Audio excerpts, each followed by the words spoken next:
Hello, everyone. Welcome to the Victorious Ones podcast. Of course, once again, my name is Von Rescue Jr., aka King Von Jr.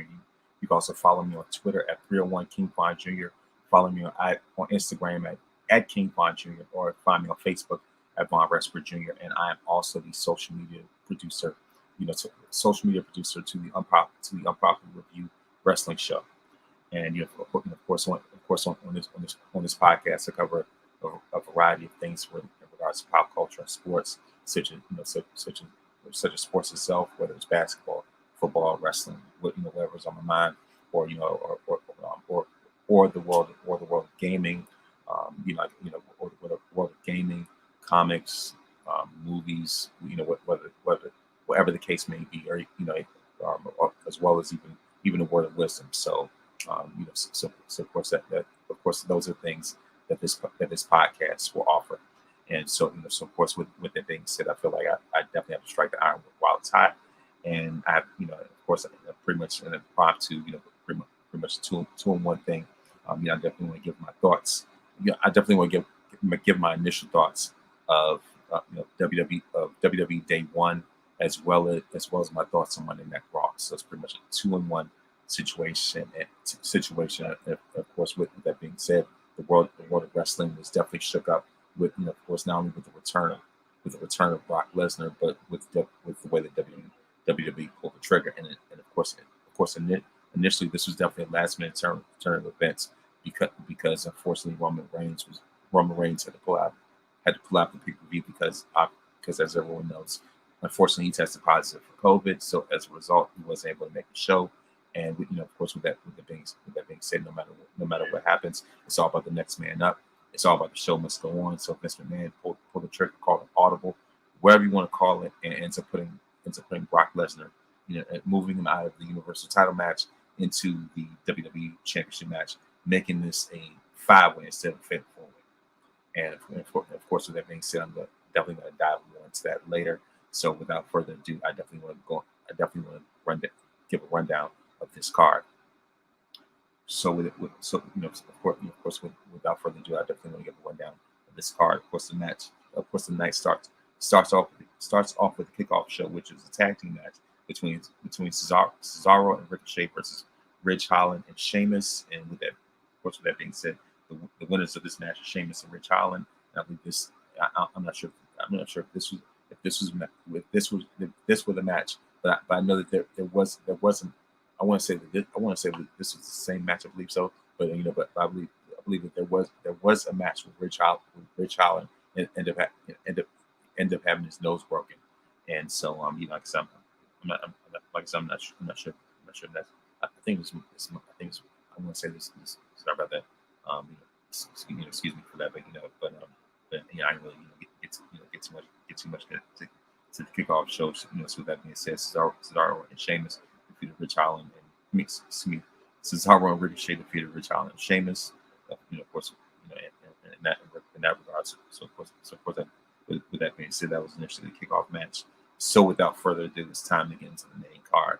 And of course, the match that opens up the night is the Smackdown Tag Team Championship match. Between forever rivals, forever dance partners and longtime rivals, the Usos versus the New Day, two of the greatest tag teams of our respective generations. And the thing about the Usos and the New Day, they always find a way to bring the very best out of each other. And this match was a perfect prime example of that. So of course the Usos, of course the Usos are defending the honor of their cousin / tribal chief Roman Reigns, coming out with the bloodline shirts, obviously the all red ones. I'm thinking about giving them myself. And of course with that being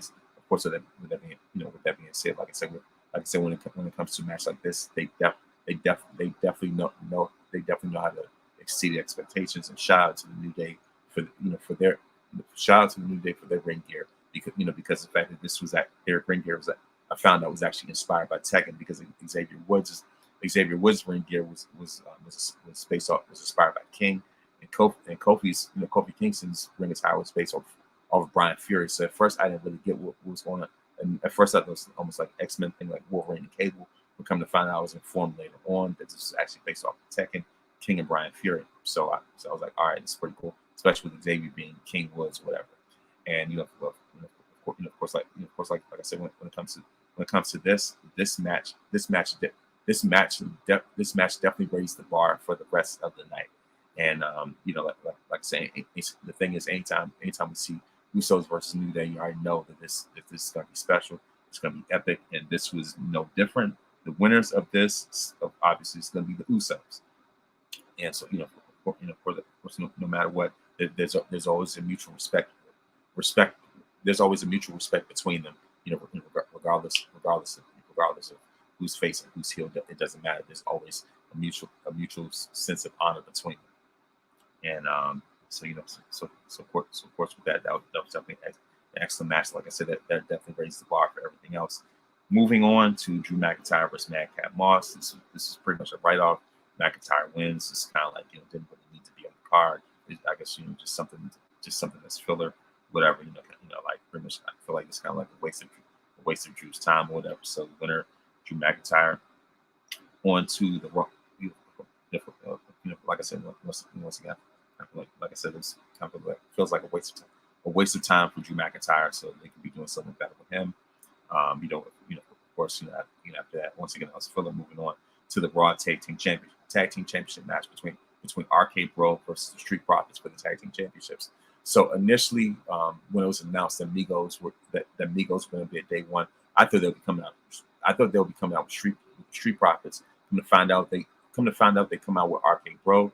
So I was like, all right, whatever. But but at the same time, in a way, it kind of makes sense because of the fact that before, in a way, it kind of makes sense.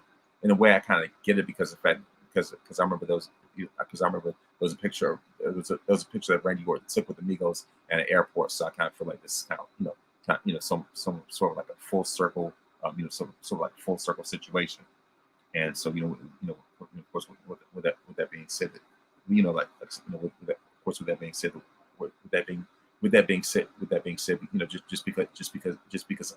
just because of how over RK Bro tag team is, especially to the point where they have their own merchandise. They're doing great when it comes to popularity and everything like that. I don't know how long it's going to last. I don't really see it. I don't necessarily sort of see it dying out anytime soon. I give it at least some time until like after WrestleMania where they start making changes. So the winners of this match, RK Bro, and they retain the Raw Tag Team Championship. Next up, Edge versus The Miz. Going into this, I thought to myself, I was like, out of everybody that WWE was going to have Edge, all the dance partners that WWE would put Edge with, Miz will be the last one on the list. I was expecting someone like AJ Styles, Kevin Owens. I guess it's just something for the sake of filler. I think because of the fact that because of the fact that over Edge's career, he's definitely had better dance partners, whether it's John Cena, The Undertaker, with John Cena, The Undertaker, Batista, Chris Jericho, you name it. All pretty much all these different opponents, all these different rivals. Even recently, when it came to Roman Reigns or Bryan Danielson, now in regards to last year's WrestleMania, the triple threat match, which is incredible. So Edge has definitely faced, like I said, Edge has definitely faced better opponents. And so, so if anything, like I said, is no disrespect to the Miz himself, he's definitely a future Hall of Famer. Sorry about that. Of course, sorry about that. Of course, with that being said, with that being said, there's no slight at all, no shade at all to the Miz. He's a future Hall of Famer. He's a future Hall of Famer in and of himself. But in regards to Edge's standards, I wouldn't say that this was definitely this. I wouldn't say that this was Edge's best. I wouldn't say that this was Edge's best opponents. However, just for the sake of the storyline, I think that they definitely had to make the most out of the situation, and so they certainly did. With Edge obviously coming out as a winner, and really, of course, with Edge coming out as a winner. However, of course, the ultimate element of surprise was Beth Phoenix coming out. So I'm thinking that this is going to be a mixed tag team match, either at the Royal Rumble, if not WrestleMania altogether. So with that being said, I can definitely see that. With of course, as we know, it's going to be It Couple, the It Couple versus the Brick Couple. Like pretty much like whatever you're gonna do, whatever you're gonna do with that. It's like, hey, you know what I mean. You're not, like I said, I'm not surprised about it. It's pretty much whatever. It's pretty much. I feel like this is just whatever, kind of almost like a write off. And the reason why I may come off as kind of critical is because of the fact that because of the fact that like in regards to the Miz, as good as he is, he's not somebody that you can look at and say, hey, he's going to have the match of the night or he's going to have the match of the year. Like I said, this is not an indictment on Miz, but it's just because of his style. It's more of a safer quote unquote style. Like I said, it's just I guess just the way that Miz's chemistry is in the ring. He's not someone that you're gonna look at it, even when he was the Intercontinental Champion. He's not someone that you're gonna look at and say, hey, this is like he's not someone that you're gonna look at even when he was the Intercontinental Champion. Look back and say, hey, this guy's gonna have the best match of the night. He's gonna have the match of the year. Nobody's gonna mistake Miz's matches for Shawn Michaels or Bret Hart or Ricky Steamboat, whoever. You know what I mean? Nobody's gonna mistake Miz for any of those guys in the ring. Those definitely ring generals, whatever whatever you want to call them. And Miz, pretty much whatever. So they definitely have to make the most out of the situation. Winner, of course, rightfully so, is Edge. So that being said, so of course, with that being said, moving on to the Raw Women's Championship match between Becky Lynch versus Liv Morgan. So the thing about it is that I like how WWE is helping Liv Morgan get those main event, but so like those I guess you could say those main event butterflies out of her stomach by putting her in this program with Becky Lynch, which which gives Liv no other choice but to step her game up and to help her grow, help her develop. You know what I mean? Like I said, like I said, a program like this is definitely helpful for Liv to help her grow, help her to develop in the ring, on the mic, and everything like that. Because of the fact that you're in the ring with with one of the top 5 women, not like I said, with top 3, top 5 women, not just in the company, but but in wrestling in general. When it comes to Becky Lynch, so of course this is a program where it's either sink or swim, and so far Liv is definitely swimming, and of course with that, of course, however, with that said, I already knew that Liv was not going to walk away from day one as the women's champion because of the fact that because of the fact that there are bigger plans in store for the women's championship. I don't really see Liv taking the belt off Becky anytime soon. I see something even bigger when I see something even bigger coming down the line for Bianca. Just because of what happened in SummerSlam, they definitely have to find a way to rectify that on a bigger stage. On a much bigger stage, whether it's the Royal Rumble or ultimately WrestleMania itself, preferably. So of course with that being said, Liv, like I said, with that being said, Liv definitely brought out her best. When it came to Becky, I wouldn't quite say it was necessarily her absolute best in and of itself, but of course at the same time, even in a loss, this definitely benefited Liv even more. This definitely benefited more for Liv than it did for Becky, even though Becky had won. So with that being said, Liv Morgan, sorry about that, I was so close to almost saying Liv Morgan was the winner. So so of course in the end, Becky Lynch was the winner, and she retains her championship. And of course, with that being said, this ultimately leads us to ultimately leads us to our main event, the WWE Championship with the champion Big E. Of course, with the champion Big E taking on Bobby Lashley, Kevin Owens, Seth Rollins, and now of course Brock Lesnar's ultimate wild card. And with that being said, this match definitely started out like firecrackers, and everybody, and the thing about it, the thing about Brock Lesnar, even though he was the wild card, he had the biggest target. If anything, even though Brock Lesnar was a wild card, he still had the biggest target on him, and everybody had their guns aimed at him. Pretty much from start to finish.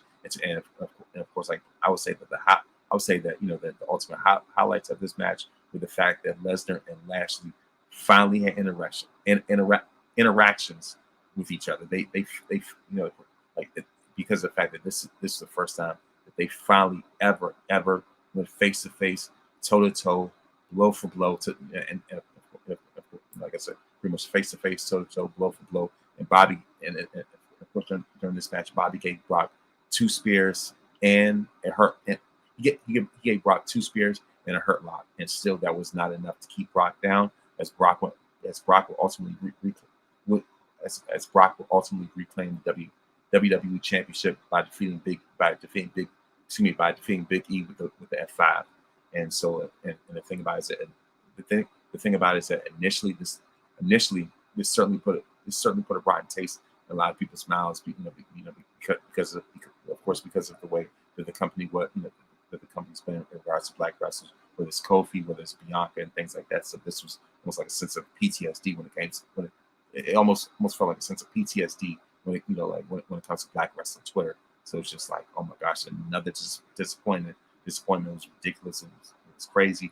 However, even with all that, WWE still has another card up their sleeve, and that card was revealed on Monday Night Raw when it was announced that Brock Lesnar and Bobby Lashley would finally have a match at the Royal Rumble. So and the thing about it is the thing about this is that this has been a match that everybody's been waiting for years and years, because of the fact that they're pretty much two halves of the same person. They're virtually the same guy. The only difference between them is race and skin color. But other than that, they're pretty much the same guy, pretty much the same moves, whatever personality, build, whatever you want to call it.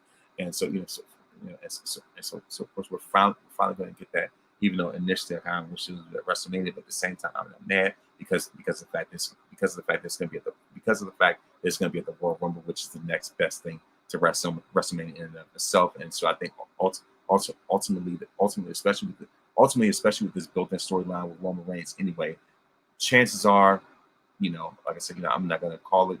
I'm not going to call it immediately,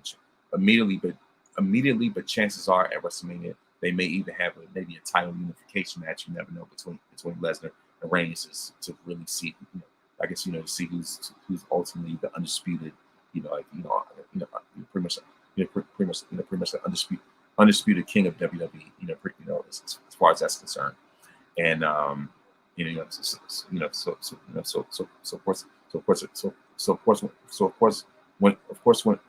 comes to Brock Lesnar, a guy like Lesnar is box office. He's a powerhouse. He's a main attraction, everything like that. So you already know, anytime Brock is on the card, that's going to bring business. That's definitely going to raise the value of the product. And of course, I like how another thing I like was how Paul Heyman gave respect to Big E, put him over in a way that he did not have to. But the thing about Heyman, regardless of whether you are a face or a heel, if he respects you, he will definitely say it to you. Like I said, the thing about it is that the thing about Heyman is that regardless of whether you're a face or a heel, if he likes you, if he respects you, he will say it. He will show it. He will acknowledge it, if you will, pun intended. However, I was not really the biggest fan of the low blow that Heyman gave to Roman in regards to the COVID situation. However, as we all know, that there's certainly plenty of unfinished business between Lesnar and Roman, and I definitely look forward to seeing how that's going to play out when it comes to SmackDown. And so certainly, and the thing about it is certainly all in all, certainly all in all, when it comes to the initial pay-per-view in regards to day one, if I were to give it a belt grade, as we do an unpopular review, if I were to give it a belt grade, I would definitely give day one because of what happened with Roman, and because of what happened with Roman, because of the Edge and Miz match, because of the way things turned out with Brock Lesnar and everything like that. At least initially, coming out the gate, I would give day one 2 out of 5 Miz WWE championships. In the sense that this could have been so much better. However, I do believe that WWE found a way of righting some of those wrongs in regards to day one, with the announcement of Lashley versus Lesnar at the Royal Rumble, as well as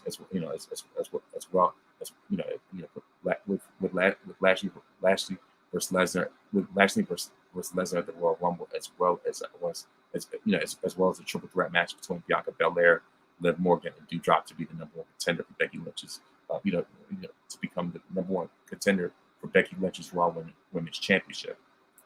And so,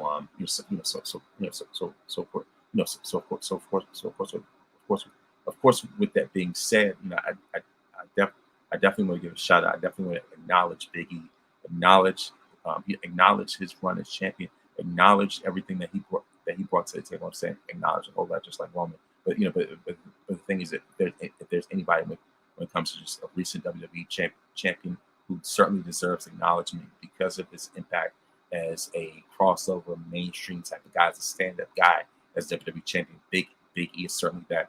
And the thing about it, as far as the skeptic cynic side of me, there's a part of me that thinks that this may be that there's a part of me in the back of my mind that thinks that this might be Big E's last bite at the apple, just because of what happened with Kofi, and the thing about, and as far as that's concerned. But at the same time, there's a certain, I guess you could say, main event presence with Big E. I guess there's a certain sort of like main event presence with Big E where it was hard for me to say that this is not the end, that this is not the finale in regards to him being a WWE champion again. And so I certainly believe that there's still other doors open for Big E when it comes to contending for the WWE championship. So you could say when it comes to Lesnar, after the situation with Lashley, after the situation with Roman, there's still that window of opportunity. I believe that's open. That's open in regards to him. There's still that window of opportunity. I believe that's still open in regards to Big E, going back and having another shot at the title. And so of course with that being said, I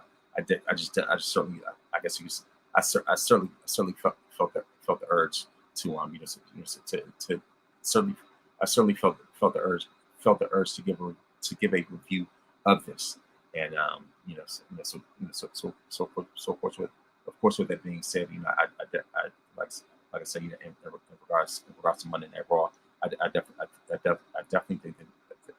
think that there was definitely progress compared to how it was in day one.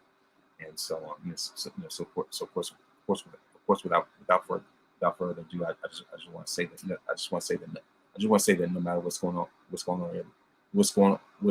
in your life, you still have what it takes to be victorious. And the thing is, as long as you put God first, as long as you put God in first place, my thing is, the thing about it, as long as you put God in first place, you don't have to worry about being in last place. So thank you very much. Once again, this is Von Resper Jr., aka King Von Jr. from the Victorious Ones podcast.